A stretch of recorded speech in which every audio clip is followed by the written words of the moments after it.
നമസ്കാരം, ഞാൻ doctor Sabarinath, consultant nephrologist, ഉപാസന hospital, കൊല്ലം. നമുക്ക് ഏവർക്കും അറിയാം, നമ്മളുടെ സമൂഹത്തിൽ എത്രത്തോളം ജീവിതശൈലി രോഗങ്ങൾ വളരെ സാധാരണമായി കാണുന്നു എന്നുള്ള കാര്യം നമുക്കറിയാം. ജീവിതശൈലി രോഗങ്ങൾ വളരെ സങ്കീർണമായ അവസ്ഥയിലേക്ക് പോകുമ്പോഴാണ് അത് പല അവയവങ്ങളെയും ബാധിക്കുന്നത്. പ്രധാനമായും ഹൃദയം, വൃക്കകൾ, തലച്ചോറ്, മറ്റ് രക്തക്കുഴലുകൾ ഇവയെല്ലാം ബാധിക്കുന്ന ഒരവസ്ഥയിലേക്ക് പോകുന്നു. ഒരു പ്രമേഹ രോഗി പ്രമേഹം ബാധിച്ച് ഏകദേശം 10 മുതൽ 15 വർഷം വരെ പ്രമേഹ രോഗം ബാധിച്ച് മുന്നോട്ട് പോകുമ്പോഴാണ് അവ വൃക്കകളെ പ്രധാനമായും ബാധിച്ചു തുടങ്ങുന്നത്. അപ്പോൾ ഏകദേശം ഒരു 10 മുതൽ 15 വർഷം വരെ ഈ പ്രമേഹ രോഗം ശരീരത്തിൽ ഉണ്ടായിരിക്കണം. പക്ഷേ നമ്മൾ പ്രമേഹ രോഗം കണ്ടുപിടിച്ചതിന് ശേഷം 15 വർഷം എന്ന് നമുക്ക് പറയാൻ പറ്റില്ല. കാരണം കണ്ടുപിടിക്കുമ്പോൾ തന്നെ ചിലപ്പോൾ അതിന് മുൻപുള്ള വർഷങ്ങളിൽ തന്നെ ഈ കണ്ടുപിടിക്കാതെ പെട്ടുപോയിട്ടുണ്ടാവാം.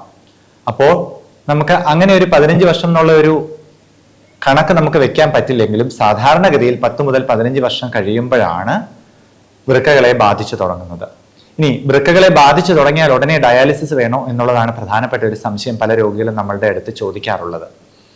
വൃക്കകളെ ബാധിച്ചാൽ ഉടനെ അത് കാണുക മൂത്രത്തിലൂടെ പ്രോട്ടീൻ അമിതമായി പോകുന്ന ഒരു അവസ്ഥ തുടങ്ങുന്നു എന്നുള്ളതാണ് ആദ്യത്തെ അവസ്ഥ. അപ്പോൾ ക്രിയാറ്റിനൊന്നും കൂടണമെന്നില്ല. ആ സമയത്ത് വൃക്കകളുടെ പ്രവർത്തനം നമ്മൾ ബ്ലഡിൽ ചെയ്ത് നോക്കുമ്പോൾ നോർമൽ ആയിരിക്കും. എന്നാൽ മൂത്രം പരിശോധിക്കുമ്പോൾ അമിതമായ പ്രോട്ടീന്റെ അളവ് ഉള്ളതായിട്ട് കാണാം. എന്നാൽ 100% രോഗികളിലും വരുമോ എന്ന് ചോദിച്ചാൽ ഇല്ല. 100 പ്രമേഹ രോഗികൾ 10 മുതൽ 15 വർഷം കഴിയുമ്പോൾ അവരിൽ 40 പേർക്ക് മാത്രമേ കിഡ്നിയെ ബാധിക്കുകയുള്ളൂ, അല്ലെങ്കിൽ വൃക്കകളെ ബാധിച്ചു തുടങ്ങുകയുള്ളൂ. ഏറ്റവും പരമപ്രധാനമായിട്ടുള്ളത് നമ്മൾ പ്രമേഹ രോഗത്തെ നിയന്ത്രിച്ച് മുന്നോട്ട് പോകുക എന്നുള്ളതാണ്. പ്രമേഹ രോഗത്തെ നിയന്ത്രിക്കുന്നതോടൊപ്പം മറ്റ് രോഗങ്ങളായ അതോടൊപ്പം നിൽക്കുന്ന സന്തത സഹചാരിയെ പോലെ നിൽക്കുന്നതായ കൊളസ്ട്രോൾ അമിതമാകുന്ന അവസ്ഥ, BP അമിതമാകുന്ന അവസ്ഥ, അല്ലെങ്കിൽ അമിത രക്താതിമർദ്ദം, ഇവയൊക്കെ നമ്മൾ നിയന്ത്രിച്ച് മുന്നോട്ട് പോകണം.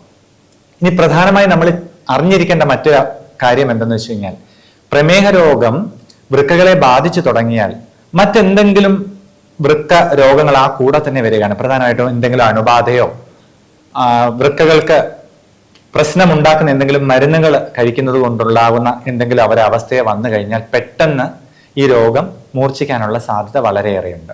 അങ്ങനെ ഒരു സാഹചര്യത്തിൽ ചിലപ്പോൾ ആ രോഗി പെട്ടെന്ന് തന്നെ ഡയാലിസിസിലേക്ക് പോയെന്നിരിക്കാം. അപ്പോൾ ഈ ഉള്ള കാര്യങ്ങളെല്ലാം നമ്മൾ വളരെ ശ്രദ്ധിക്കണം. അണുബാധ ഉണ്ടാകാതെ ശ്രദ്ധിക്കണം. ഈ മരുന്നുകളുടെ ഉപയോഗം ശ്രദ്ധിക്കണം.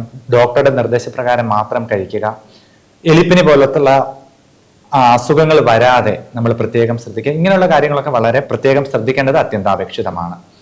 ഇനി കൂടെയുള്ള ഡോക്ടറുമായിട്ടുള്ള കൺസൾട്ടേഷൻ വളരെ ഇമ്പോർട്ടൻ്റ് ആണ്. കാരണം ഈ പറഞ്ഞതുപോലെ പ്രമേഹവും BP-യും എല്ലാം നിയന്ത്രിച്ച് മുന്നോട്ട് പോകേണ്ടത് അത്യാവശ്യമാണ്. അത് കൂടാതെ ഈ രോഗം ഒരിക്കലും നമ്മളത് മനസ്സിലാക്കിയിരിക്കേണ്ട ഒരു കാര്യം, പ്രമേഹ രോഗം വൃക്കകളെ ബാധിച്ചു കഴിഞ്ഞു കഴിഞ്ഞാൽ അത് മുന്നോട്ട് തന്നെ പോയിക്കൊണ്ടിരിക്കും.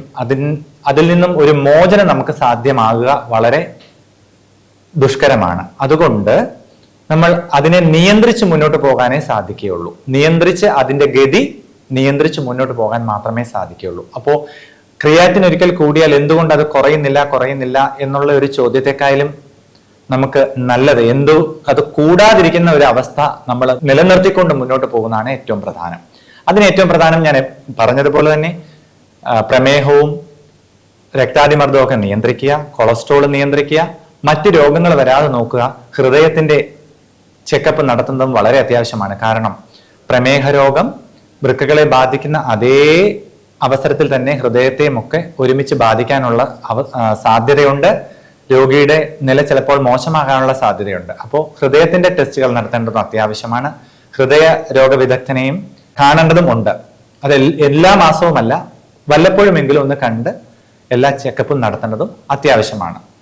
ഇനി ഡയാലിസിസിലേക്ക് പോകുന്നത് എപ്പോഴെന്ന് ചോദിച്ചു കഴിഞ്ഞാൽ, പ്രമേഹം മൂലമുള്ള വൃക്കരോഗം മൂർച്ഛിച്ച് അതിമൂർധന്യാവസ്ഥയിലെത്തി ശരീരത്തിൽ വെള്ളത്തിന്റെയും ഒക്കെ നിയന്ത്രണം സാധ്യമാകാതെ വരിക, ക്രിയാറ്റിൻ, യൂറിയ അതുപോലുള്ള വിഷവസ്തുക്കൾ അമിതമായി കൂടുക, അത് കാരണം രോഗിക്ക് വളരെയധികം ബുദ്ധിമുട്ട് അനുഭവപ്പെടുക. ഇങ്ങനെയുള്ള അവസ്ഥകളിൽ മാത്രമേ നമുക്ക് ഡയാലിസിസ് ആവശ്യമായിട്ട് വരേണ്ടതുള്ളൂ. നമ്മൾ തുടക്ക സ്റ്റേജിൽ, അതല്ല ആരംഭ സ്റ്റേജിൽ നമ്മൾ എന്താ ചെയ്യേണ്ടതെന്ന് വെച്ചാൽ, ഈ ഡയാലിസിസ് എന്ന് പറയുന്ന ഒരു അവസ്ഥയിലേക്ക് പോകാതിരിക്കാനുള്ള ഒരു മുൻകരുതൽ എന്നോണം നമ്മൾ വളരെ ശ്രദ്ധിച്ച് മുന്നോട്ട് പോയാൽ ഈ ഡയാലിസിസ് എന്ന് പറയുന്ന ഒരു അവസ്ഥ നമുക്ക് വളരെയധികം നാളുകളിലേക്ക് മാറ്റിവെക്കാനായിട്ട് സാധിക്കും. അപ്പൊ അതാണ് ചികിത്സയുടെ ഏറ്റവും പ്രധാനപ്പെട്ട ഉദ്ദേശവും. ഇനി വൃക്കകളെ ബാധിച്ചു കഴിഞ്ഞു കഴിഞ്ഞാൽ ഏകദേശം എനിക്ക് തോന്നുന്നത് ഒരു പലർക്കും പല രീതിയിലാണ്, എങ്കിൽ തന്നെയും ഒരു ശരാശരി നമുക്കൊരു 10 വർഷം 15 വർഷം വരെ ഡയാലിസിസ് ഇല്ലാതെ മരുന്നുകളിൽ കൂടി മാത്രം മുന്നോട്ട് പോകാനായിട്ട് സാധിക്കും. അപ്പോൾ അത് വളരെ ശ്രദ്ധിച്ച് മുന്നോട്ട് പോകേണ്ട ഒരു അവസ്ഥ തന്നെയാണ്. അതിന് നിങ്ങൾ പ്രത്യേകം മുൻകരുതലുകൾ എടുത്ത് ഡോക്ടറുടെ നിർദ്ദേശം കണക്കിലെടുത്ത് ചികിത്സയുമായി സഹകരിച്ച് മുന്നോട്ട് പോകേണ്ടത് വളരെ അത്യാവശ്യമാണ്.